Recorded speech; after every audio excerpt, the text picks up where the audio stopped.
வாழ்க வளமுடன். தருமபுரியிலிருந்து fashion Taylor Jagan. Erode வந்து பார்த்திங்கன்னா ஒரு சாதாரண ப்ளவுஸுக்கு, அதாவது ஒரு ப்ளைன் ப்ளவுஸுக்கு சிம்பிளான பேக் நெக் டிசைன் தான் நம்ம வந்து தச்சு காட்ட போகிறோம். இது வந்து பார்த்திங்கன்னா பிகினர்ஸுக்கான வீடியோஸ் தான். இப்போ வந்து பார்த்தீங்கன்னா இந்த ப்ளவுஸோட ஸ்லீவ் வந்து பார்த்திங்கன்னா நான் வந்து ஜாயின் பண்ணிட்டேன். அதாவது பார்த்திங்கன்னா ஃபுல் வாயில் ப்ளவுஸுக்கே வந்து பார்த்திங்கன்னா லைனிங் துணி கொடுத்து நம்ம வந்து ப்ளவுஸ் வந்து தைக்கிறோம். இதே வந்து பார்த்திங்கன்னா கிராஸ் கட்டிங் ப்ளவுஸ் ஃப்ரண்ட் ஒன்றும் பார்த்திங்கன்னா நான் வந்து ஜாயின் பண்ணலை. ஏன்னா கழுத்து வந்து பார்த்திங்கன்னா அடித்து திருப்பணும், அதனால் வந்து நான் ஒன்றும் ஜாயின் பண்ணல. இப்போ நம்ம இந்த ப்ளவுஸோட அளவு வந்து பார்க்கலாம். ப்ளவுஸ்னுடைய உயரம் வந்து பார்த்திங்கன்னா 14 இன்ச்சு, செஸ்ட் அளவு வந்து பார்த்திங்கன்னா 40 இன்ச்சு. இதுக்கு வந்து பார்த்திங்கன்னா 9 இன்ச்சு உயரமும் ஒரு 2.25 இன்ச்சு அகலமும் நான் வந்து வர மாதிரி நான் வந்து கழுத்தினுடைய அளவு வந்து நான் வந்து மார்க் பண்ணியிருக்கிறேன். இதில் நம்ம வந்து பார்த்திங்கன்னா இப்போ பானை கழுத்து தான் நம்ம வந்து வரைய போகிறோம். அதாவது இதுக்கு வந்து நாட் கொடுத்து நம்ம வந்து டிசைன் பண்ண போகிறோம். அதனால் பார்த்திங்கன்னா அந்த நாட் நம்ம எங்கே கொடுக்குறோமோ அந்த இடத்துல வந்து பார்த்திங்கன்னா ரவுண்ட் ஷேப் வந்து நமக்கு வந்து வரையணும். நான் வந்து பார்த்திங்கன்னா ஒரு 3.25 இன்ச்சுக்கு நான் வந்து பார்த்திங்கன்னா அந்த நாட் வந்து கொடுப்பேன். அந்த இடத்துல நம்ம வந்து சென்ட்ரு பண்ணிக்கலாம். இப்போ அந்த இடத்துல வந்து பார்த்திங்கன்னா ஒரு 1/2 இன்ச்சு வந்து கழுத்துக்கு உள் பக்கமாக நான் வந்து மார்க் பண்ணிக்கிறேன். இப்போ கீழ் பக்கம் பார்த்திங்கன்னா ஒரு 3/4 இன்ச்சுக்கு வெளிப்பக்கமாக நான் வந்து மார்க் பண்ணிக்கிறேன். அந்த ரவுண்ட் ஷேப் வந்து திரும்புகிற தாவில் இப்போ நாம் வந்து ஃபஸ்ட்டு மேல் பக்கம் இருக்கக்கூடிய அந்த மார்க்குக்கு சென்ட்ரு பண்ணி நான் வந்து பார்த்திங்கன்னா லேசாக வந்து பெண்ட் பண்ணணும். சும்மா தோராயமாக நம்ம வந்து பெண்ட் பண்ணால் போதும். ஏன்னா நமக்கு நாட் வந்து எங்கே வந்து கொடுக்குறோமோ அந்த இடத்த வந்து சென்ட்ரு பண்ணும்போது பார்க்குறதுக்கு வந்து நல்லாயிருக்கும். அந்த ரவுண்டை வந்து இப்போ கீழ்ப்பக்கம் நம்ம நார்மலாக வந்து ரவுண்ட் ஷேப் வந்து கட் பண்ணுவோம் இல்லைங்களா, அந்த ரவுண்ட் ஷேப் வந்து அப்படியே கொண்டு போய் மேல் பக்கம் நம்ம வந்து ஜாயின் பண்ணலாம். அந்த 3/4 இன்ச்சில் நம்ம வந்து வெளியே கொண்டு போய் கீழ்ப்பக்கம் இறக்கி நம்ம வந்து ரவுண்ட் பண்ணிக்கலாம். இப்போ பார்த்திங்கன்னா நமக்கு இந்த பானை கழுத்து வந்து நமக்கு வந்து வந்துடும். ரொம்ப சிம்பிளாக வந்து வரையலாம், எல்லாருமே வந்து வரைய முடியும்.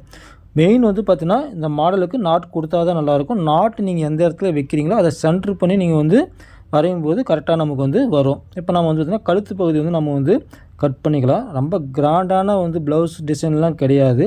சிம்பிளாக வந்து பார்த்திங்கன்னா ஒரு பானை கழுத்து வந்து எப்படி வந்து கட் பண்ணி தைக்கலாம் ஒரு லைனிங் ப்ளவுஸுக்கு, அதாவது ஒரு சாதாரண ப்ளவுஸுக்கு வந்து ரொம்ப எளிமையாக வந்து தைக்க முடியும். அந்த ரவுண்ட் ஷேப்லாம் பார்த்திங்கன்னா ரொம்ப அழகாகவும் வரும். இதுக்கு வந்து ஸ்டிப்லாம் கொடுக்கணும் வேண்டிய அவசியமும் கிடையாது. பார்த்திங்கன்னா கழுத்து வந்து நம்ம வந்து கட் பண்ணிட்டோம். அடுத்து நம்ம ப்ளவுஸ் துணியை வந்து நம்ம வந்து மேல் பக்கம் வச்சுக்கலாம்.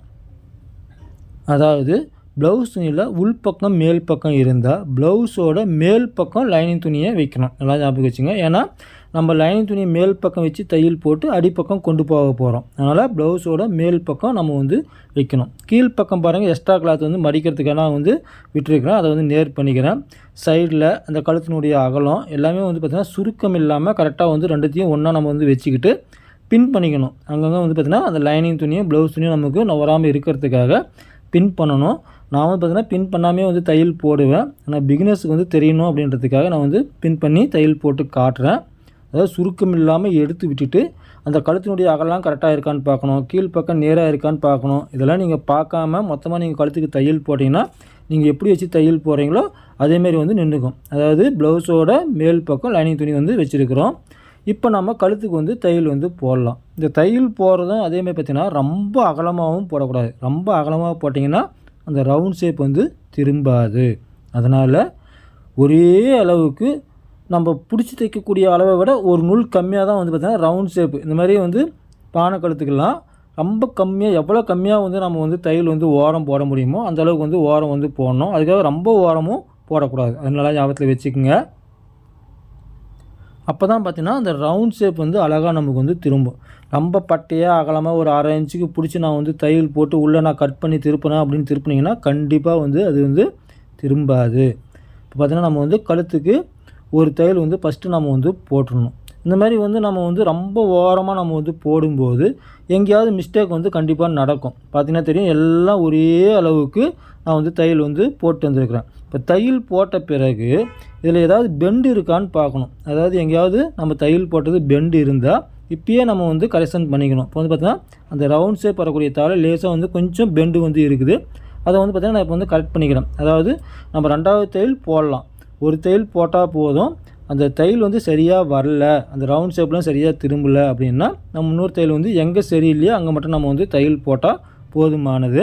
இப்போ வந்து பார்த்திங்கன்னா நான் வந்து பெண்டு வந்து சரியாக இல்லாததாலும் நான் வந்து தையல் வந்து போடுறேன். இப்போ வந்து பார்த்திங்கன்னா நம்ம வந்து இந்த எக்ஸ்ட்ரா இருக்கக்கூடிய கிளாத்தை வந்து நம்ம வந்து கட் பண்ணி எடுக்கணும். கட் பண்ணி எடுத்துட்டு உள்பக்கம் அந்த ரவுண்ட் ஷேப் வந்து திரும்புறதுக்காக வந்து நம்ம வந்து கட் பண்ணி விடணும். ரொம்ப கிட்ட வந்து நம்ம வந்து கட் பண்ணணும். ரொம்ப தொலைவாக நீங்கள் கட் பண்ணிங்கன்னா நீங்கள் கட் பண்ண தாவெல்லாம் பார்த்திங்கன்னா சின்ன சின்ன பெண்டு வந்து கண்டிப்பாக வந்து தெரியும். அதுக்கு தான் நான் வந்து முதல்லையே சொன்னேன், ரொம்ப அகலமாக பிடிச்சி தைக்கக்கூடாது. ரொம்ப கம்மியாக பிடிச்சி தைச்சி நீங்கள் வந்து கட் பண்ணும்போது அந்த ரவுண்ட் ஷேப் வந்து அழகாக நமக்கு வந்து திரும்பும். ஏன்னா இதுக்கு நம்ம பேப்பர் கேன்வாஸ் கொடுக்கல. பேப்பர் கேன்வாஸ் கொடுத்தா நீங்கள் எப்படி தைச்சாலும் ஓரளவுக்கு வந்து கரெக்டாக வரும். பேப்பர் கேன்வாஸ் இல்லைன்னும் போது நம்ம சொல்கிற மாதிரி தைச்சா மட்டும்தான் ரவுண்ட் ஷேப் வந்து அழகாக நமக்கு வந்து வரும். மேல் ரவுண்டு எப்படி கட் பண்ணுறேன்னு பாருங்கள். அதேமாதிரி கீழ் ரவுண்டு எப்படி கட் பண்ணுறேன் அப்படின்றதையும் பார்க்கணும். ஏன்னா வீடியோ நீங்கள் ஓட்டி பார்த்துட்டு அப்புறம் வந்து எனக்கு ரவுண்டு வந்து திரும்பலை, சரியாக வரல அப்படின்னு வந்து சொல்லக்கூடாது. ரொம்ப கிட்ட தான் நான் வந்து கட் பண்ணுறேன். அதுமாதிரி கட் பண்ணும்போது நூல் கட் பண்ணிடக்கூடாது. நான் போட்ட தையில் வந்து கட் பண்ணிடக்கூடாது. அதை பார்த்து ஜாகிரதையாக வந்து கட் பண்ணணும். சப்போஸ் தவறி போனால் அந்த இடத்துல வந்து பார்த்தீங்கன்னா திரும்ப நம்ம வந்து ஒரு தையல் வந்து போட்டுக்கணும். கட் பண்ணிவிட்டு ஒரு மாதிரி செக் பண்ணி பாருங்கள். நூல் எங்கேயாவது கட் ஆகிருந்தால் இன்னொரு தையல் வந்து போட்டுக்குங்க. ஏன்னா மேல் பக்கம் அந்த இடத்துல வந்து பார்த்தீங்கன்னா நமக்கு வந்து ஓப்பன் ஆகிடும் திருப்பும்போது. இப்போ மேல் ரவுண்டுக்கு நான் வந்து கட் பண்ணுறேன். இப்போ பார்த்தீங்கன்னா நம்ம கழுத்துக்கு வந்து தையல் வந்து போட்டுட்டோம். இப்போது இந்த ரவுண்ட் ஷேப் வந்து நமக்கு நல்லா திரும்பணும் அப்படின்னா இந்த பின்னெல்லாம் நம்ம வந்து எடுத்துட்டு லைனிங் துணி மேலே கழுத்து ஓரமாக நம்ம வந்து தையல் வந்து போடணும்.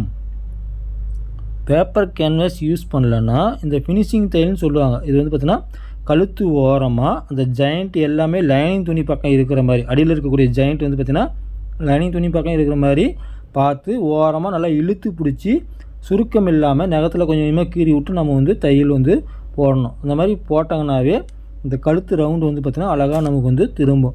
இந்த வீடியோ வந்து பார்த்திங்கன்னா நெக் டிசைனுக்காகவோ அல்லது இது வந்து கிராண்டாக இருக்கும் அப்படின்றதுக்காகலாம் கிடையாது. ஒரு ரவுண்டு கழுத்தை வந்து எப்படி வந்து ஃபினிஷிங்காக வந்து தைக்கணும், எப்படி தைச்சா வந்து அழகாக வந்து ரவுண்ட் ஷேப் வந்து திரும்பும் அப்படின்னு தெரிஞ்சுக்கிறதுக்காக தான் இந்த வீடியோ நம்ம வந்து போஸ்ட் பண்ணியிருக்கிறோம். இந்த ஜாயிண்ட்டெல்லாம் பாருங்கள், லைனிங் துணி பக்கம் வர்ற மாதிரி நம்ம வந்து வச்சு நம்ம வந்து தையல் போடுறோம். கொஞ்சம் பொறுமையாகவே போடுங்க. ஸ்டார்டிங்கில் வந்து கொஞ்சம் கஷ்டமாக இருக்கிற மாதிரி தெரியும். உள்பக்கம் திருப்பி காட்டுறேன். அந்த ஜாயிண்ட் பாருங்கள், எல்லாம் ஒரே பக்கம் இருக்கணும். ஒரு பக்கம் வெளியவும் ஒரு பக்கம் உள்ளவும் மாறி மாறி வந்துச்சுன்னா இந்த ரவுண்ட் ஷேப் வந்து திரும்பாது. ஏன்னா அந்த கட் பண்ணி விட்டுங்கிற தாவலை வந்து ஒரு சில டைமில் வந்து திரும்பிக்கும்.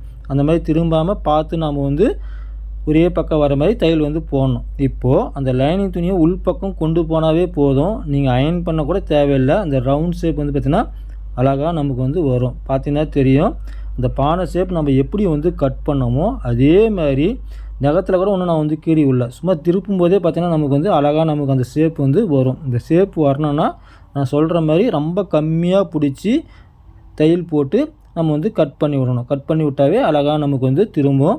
ரெண்டாவது வந்து பார்த்திங்கன்னா ஒரு லைனிங் துணியை ப்ளவுஸில் வந்து எப்படி ஜாயின் பண்ணுறோம் அப்படின்றதையும் நீங்கள் வந்து பார்க்கலாம். ஏன்னா ஒரு சிலருக்கு வந்து பார்த்திங்கன்னா ஜாயின் பண்ண பிறகு பார்த்திங்கன்னா நிறைய வந்து வித்தியாசங்கள் வந்து வரும். நான் இதை கடைசியாகவும் வந்து காட்டுறேன் பாருங்கள் எப்படி இருக்குன்னு சொல்லிட்டு. இப்போது நம்ம வந்து கழுத்துக்கு வந்து தையல் வந்து போடணும். நீங்கள் வந்து பார்த்திங்கன்னா ஓரமாக போட்டாலும் சரி, இல்லை டபுள் தையல் போட்டுக்கினாலும் சரி. அதேமாதிரி பார்த்திங்கன்னா இந்த ஓரத்தில் ப்ளவுஸ் துணி உள்பக்கம் மேலே தெரியணும். அதேமாதிரி மேல் பக்கம் லைனிங் துணி தெரியக்கூடாது. உள்பக்கம் வந்து பார்த்திங்கன்னா ப்ளவுஸ் துணி ஒரு நூல் அளவுக்கு தெரியணும்.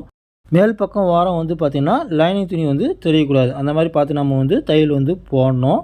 நான் உள்பக்கம் ஏற்கனவே ஓரமாக தையல் போட்டதுனால ஒரு பைப்பிங் அளவுக்கு நான் வந்து கேப் விட்டு நான் வந்து தையல் போடுறேன். இந்த மாதிரி போகிறதுனால வந்து பார்த்திங்கன்னா நம்ம அந்த தையல் மேலேயே நம்ம வந்து லேஸ் வேணாலும் நம்ம வந்து வச்சுக்கலாம்.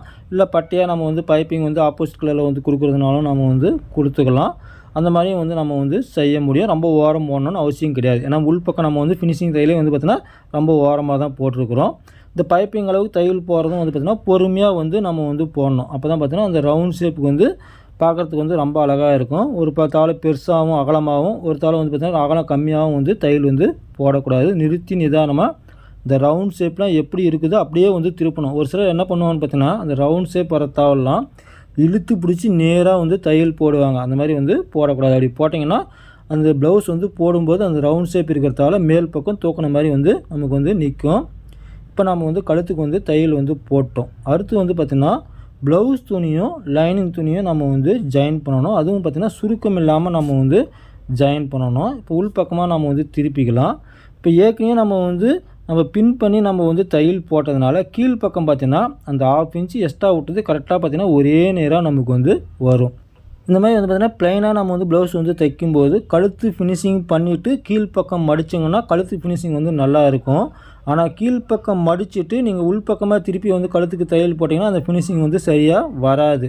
அதை வந்து நம்ம வந்து தெரிஞ்சுக்கணும். இப்போ நம்ம அந்த கழுத்து வந்து ஃபினிஷிங் பண்ணிவிட்டு கீழ்ப்பக்கம் மடிக்கும்போது இருக்கிற சுருக்கத்தை பூரா நம்ம உங்களால் வந்து எடுக்க முடியும். கீழ்ப்பக்கம் பார்த்திங்கன்னா இந்த பிசிறு மடிக்கிறதுக்காக ஃபஸ்ட்டு மடித்து ஒரு தையல் போட்டேன். அடுத்து வந்து பார்த்திங்கன்னா இந்த ப்ளவுஸ்னுடைய இறக்கத்துக்கு நம்ம வந்து மடிச்சுக்கலாம்.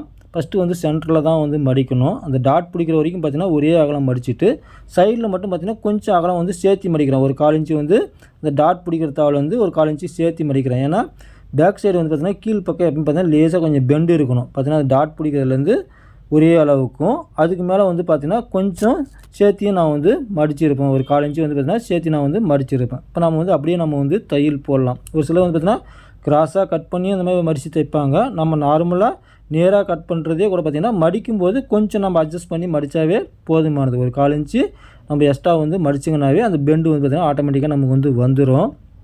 இல்லைனா நீங்கள் வந்து கிராஸ் வந்து கட் பண்ணும்போது தனியாக வந்து பீஸ் கொடுத்து அடித்து திருப்புற மாதிரி இருக்கும். இப்போ பார்த்திங்கன்னா அப்படியே வந்து லைனிங் துணிக்கு நம்ம வந்து எல்லா சைடும் தையல் போட்டு எக்ஸ்ட்ரா இருக்கக்கூடிய பீஸ் எல்லாம் கட் பண்ணிடணும்.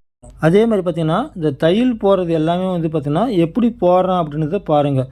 எப்பயுமே வந்து பார்த்திங்கன்னா கீழ்ப்பக்கமாக இருந்து நம்ம வந்து தையல் வந்து போட்டு வரணும். அப்போ தான் பார்த்திங்கன்னா அந்த தையல் போடாத பகுதியில் வந்து பார்த்திங்கன்னா சுருக்கம்லாம் வந்து பார்த்திங்கன்னா நமக்கு வந்து மேல் பக்கம் நமக்கு வந்து வந்துடும். நடுவில் எங்கேயும் நமக்கு வந்து நிற்காது. இந்த ஷோல்டருக்கு மட்டும் பார்த்திங்கன்னா நம்ம வந்து ஒரு பக்கம் மட்டும் தான் போடுறோம். அதே மாதிரி கீழ்ப்பக்கம் போடும்போது கீழே இருந்து தான் போடணும், மேலேருந்து வந்து போடக்கூடாது. அப்போ தான் பார்த்திங்கன்னா அந்த சுருக்கம்லாம் மேல் பக்கம் நமக்கு வந்து வரும். இப்போ பார்த்திங்கன்னா லைனிங் துணி ஜாயின் பண்ணியிருக்கிறோம். எங்கேயுமே வந்து பார்த்திங்கன்னா ரவை கூட சுருக்கமே கிடையாது. சுருக்கம் இல்லாமல் லைனிங் துணியும் ப்ளவுஸ் துணியும் ரெண்டும் வந்து பார்த்திங்கன்னா ஒரே மாதிரி இருக்கிற மாதிரி நம்ம வந்து ஜாயின் பண்ணியிருக்கிறோம். கழுத்து வந்து பார்த்திங்கன்னா ஃபினிஷிங் பண்ணியிருக்கிறோம். கீழ்ப்பக்கமும் மடித்து நம்ம வந்து தையல் போட்டுட்டோம். பார்த்திங்கன்னா பேக் சைடு ஃபுல்லாகவே நமக்கு வந்து கம்ப்ளீட் ஆயிடுச்சு. நம்ம வந்து ரெண்டாக மடித்து பார்க்கணும். ரெண்டாக மடித்து பார்க்கும்போது இந்த பெண்டு பாருங்கள், கீழ்ப்பக்கம் வந்து லேசாக வந்து பெண்டு வரும். இப்போ ரெண்டாக மடிக்கும்போது இந்த கழுத்து வந்து பக்கம் ஒரு பக்கம் மிச்சமாகவோ இல்லை கம்மியாகவோ எதுவுமே இருக்காது. கீழ்ப்பக்கம் பார்த்திங்கன்னா ஒரே நேராக இருக்கும். ரெண்டு பக்கமும் பார்த்திங்கன்னா மடிக்கும்போது கழுத்தை திருப்பி போட்டால் ரெண்டு பக்கமும் ஒரே மாதிரி இருக்கணும். ஒரு நூல் கூட பார்த்திங்கன்னா அந்த கழுத்தினுடைய அளவு வந்து முன்ன பின்ன வந்து வராது. நான் ரெண்டு பக்கமும் திருப்பி காட்டுறேன் பாருங்கள். ரெண்டு பக்கமும் ஒரு நூல் அளவு கூட வித்தியாசம் கிடையாது. கீழ்ப்பக்கம் பார்த்திங்கன்னா ஒரே நேராக இருக்கும். இந்தமாதிரி மடித்து போடும்போது கழுத்தில் கம்மி ஜாஸ்தி வரும்போது இல்லை கழுத்து நீங்கள் ஒன்றா வச்சிங்கன்னா கீழே வந்து கம்மி ஜாஸ்தி வரும். கீழே கரெக்டாக வச்சிங்கன்னா கழுத்து வந்து பார்த்திங்கன்னா கம்மி ஜாஸ்தி வரும். அந்த மாதிரி வராமல் நம்ம வந்து பேக் சைடு வந்து ரெடி பண்ணணும். இப்போ பார்த்தீங்கன்னா நான் எப்படி சொல்லி கொடுத்தோமோ அதே மெத்தடில் நீங்கள் வந்து பார்த்திங்கன்னா நீங்கள் எந்த கழுத்தாக இருந்தாலும் சரி, ஸ்டார் கழுத்தாக இருந்தாலும் சரி, ரவுண்டு கழுத்தாக இருந்தாலும் சரி, பானை கழுத்தாக இருந்தாலும் சரி, இந்த மெத்தடில் நீங்கள் வந்து பார்த்திங்கன்னா லைனிங் துணி வந்து பேக் சைடு வந்து ஒரு சாதாரண ப்ளவுஸுக்கு தைக்கிறீங்கன்னா இந்த மெத்தடை வந்து பயன்படுத்தி தைச்சி பாருங்கள். பேக் சைடு ஃபினிஷிங் வந்து பார்த்திங்கன்னா பார்க்கறதுக்கு ரொம்ப அழகாக இருக்கும். இதுக்கு வந்து பார்த்திங்கன்னா நீங்கள் வந்து லேஸ் வேணாலும் வச்சுக்கலாம். இல்லை எக்ஸ்ட்ரா வந்து இதில் வந்து டிசைன் பண்ணலான்னாலும் நிறைய வந்து டிசைன் பண்ணலாம். நாட்டு வந்து கொடுக்கலாம். இந்த மாதிரி நீங்கள் எது வேணாலும் இதுக்கு மேலே நீங்கள் செய்யும்போது இது பார்க்குறதுக்கு வந்து பார்த்திங்கன்னா எவ்வளோ கிராண்டாக வேணாலும் நம்மளால் வந்து மாற்ற முடியும். இல்லை சிம்பிளாக வேணாலும் நம்ம வந்து சிம்பிளாக ஒரு லேஸ் மட்டும் வச்சுக்கூட நம்ம வந்து இந்த கழுத்து வந்து யூஸ் பண்ணிக்கலாம். ஆனால் இந்த மாடலுக்கு கம்பல்சரி வந்து பார்த்திங்கன்னா நாட்டு வந்து வைக்கணும். இந்த வீடியோவை வந்து எவ்வளோ நேரம் பொறுமையாக பார்த்ததுக்கு மிக்க நன்றி. இது போன்ற தையல் குறிப்பு வீடியோக்களை வந்து தொடர்ந்து பார்க்கணும்னு நினச்சிங்கன்னா தருமபுரி ஃபேஷன் டெய்லர் சேனலில் சப்ஸ்கிரைப் பண்ணுங்கள், சப்போர்ட் பண்ணுங்கள். நன்றி, வணக்கம், வாழ்க வளமுடன்.